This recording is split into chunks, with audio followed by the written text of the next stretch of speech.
Ça va faire littéralement un mois que j'ai pas tourné l'émission. Je vous l'ai direct, il y a des trucs à rattraper. Salut à tous et bienvenue sur Geeko World. Dans cette nouvelle vidéo, on va faire un point sur ce qui s'est passé côté actualité manga et animé ces derniers jours, ces dernières semaines. L'occasion pour vous de faire un gros récapitulatif de ce qui s'est passé ces derniers jours. Avant toute chose, si vous découvrez la chaîne avec cette émission, je vous invite à vous abonner à la chaîne. C'est totalement gratuit. Ici, on parle d'actu manga sur YouTube. Vous pouvez également me soutenir en lâchant les pouces bleus parce que plus il y aura de likes, plus la vidéo sera mise en avant. Donc merci à vous. Et pour rappel, je suis dispo sur TikTok, Twitter et Instagram où je vous partage l'actualité manga en temps direct. Par exemple, théoriquement, tous ceux qui me suivent connaissent déjà les sujets d'actualité du jour. Donc si vous voulez me follow, les liens sont en description. Et sur ce, on est parti avec l'actualité manga. Dans un premier temps, au Japon, déjà joli démarrage pour le manga Gachakuta, qui est tout simplement le dernier hit du Weekly Shonen Magazine, ce célèbre magazine de prépublication. Et à peine sorti, donc le premier volume est déjà sorti il y a seulement quelques jours. Et en seulement 3 jours d'exploitation de vente, le manga bénéficie déjà d'un gros tirage, donc à savoir d'une nouvelle vague d'impression. C'est assez impressionnant pour une nouveauté du Weekly Shonen Magazine, et c'est plutôt assez significatif pour le reste de la série et pour sa survie dans le magazine. Dans le reste de l'actualité, Shielin, qui est tout simplement responsable éditorial au sein de la Shueisha, qui s'occupe notamment de Tetsuya Endo, mais également de Tatsuki Fujimoto, a révélé 2 nouvelles informations au sujet de Chainsaw Man partie 2 sur Twitter, donc on va en parler. Et Shielin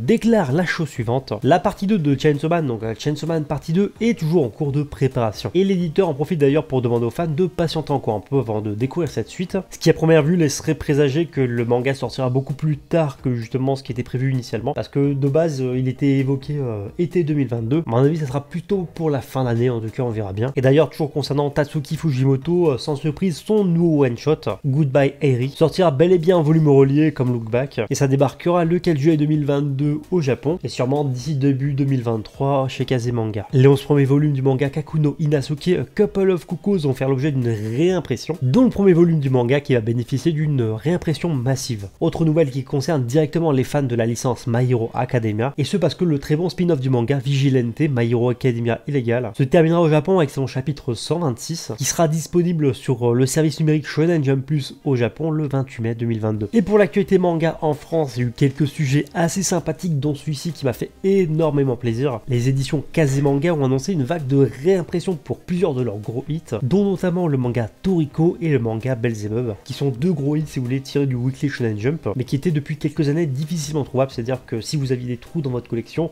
mis à part si vous sortiez un gros billet en l'achetant d'occasion, c'était hyper compliqué, voire mission impossible de compléter vos collections. Et bah ça y est, enfin on peut à nouveau acheter les volumes qui nous manquaient, et je pense que ça va faire plaisir à beaucoup d'entre vous, moi le premier d'ailleurs, parce qu'il manquait je crois 2-3 tomes sur chaque série. Et enfin il y a le manga du Weekly Shonen Magazine Soredemo Ayumu, qui va être traduit en français par À quoi tu joues Ayumu, par l'auteur du mangakan Takaki Metakin, qui va sortir en France chez les éditions Nobinobi, ça arrivera le 7 septembre 2022, donc à savoir pour la rentrée. En ce qui concerne l'animation japonaise, il y a beaucoup de sujets à traiter. Déjà premièrement on va ouvrir le bal avec des visuels, les visuels de la saison 2 de Rent a Girlfriend, Kanojo Okanshima de son original. Donc la saison 2 qui sera diffusée cet été a eu le droit à 2 nouveaux visuels. Autre nouvelle à la fois surprenante et excellente, le film d'animation One Piece Red va bel et bien sortir en France. Bon ça là-dessus on sera d'accord, il n'y a rien d'étonnant à ça. Mais la chose qui est vraiment bluffante, c'est que ça sortira le 10 août 2022 dans nos cinémas. Oui vous avez bien entendu, seulement quelques semaines après le Japon. Je pense qu'on n'a jamais eu une sortie aussi rapide entre la sortie japonaise et la sortie française, c'est du jamais vu. C'est quasi une sortie en simultané, bref c'est assez dingue. Je suis pas fan des films de la licence One Piece, mais en tout cas je pense que ça fera plaisir à pas mal d'entre vous. En France d'ailleurs ça sera distribué par Crunchyroll, et d'ailleurs pour les fans de la licence Dragon Ball et Dragon Ball Super, le film Dragon Ball Super Super Hero va également sortir en France grâce à Crunchyroll, et ça sortira courant en 2022. Il y a eu un autre visuel qui a été dévoilé, celui du remake de l'anime Urusei Yatsura, cette nouvelle adaptation du manga culte et de l'anime culte par le studio David Productions, et l'anime sera diffusé au mois d'octobre 2022. Ensuite on va parler news ou plutôt rumeurs autour d'un anime, et ce parce qu'une source fiable du réseau Weibo a déclaré la chose suivante, que le manga, donc la comédie du Weekly Shonen Jump, Me and Roboko, va bel et bien faire l'objet d'une adaptation en animé. Et visiblement cette adaptation en animé prendrait la forme d'un animé court, donc c'est-à-dire un animé au format court de seulement quelques minutes par épisode. Donc ça reste à confirmer, mais je pense que ce sera confirmé dans les heures qui viennent. L'anime Orient Samurai Quest s'est offert un nouveau visuel, tout comme la série d'animation Blue Lock. D'ailleurs je suis pas très fan du visuel pour l'instant, je trouve qu'ils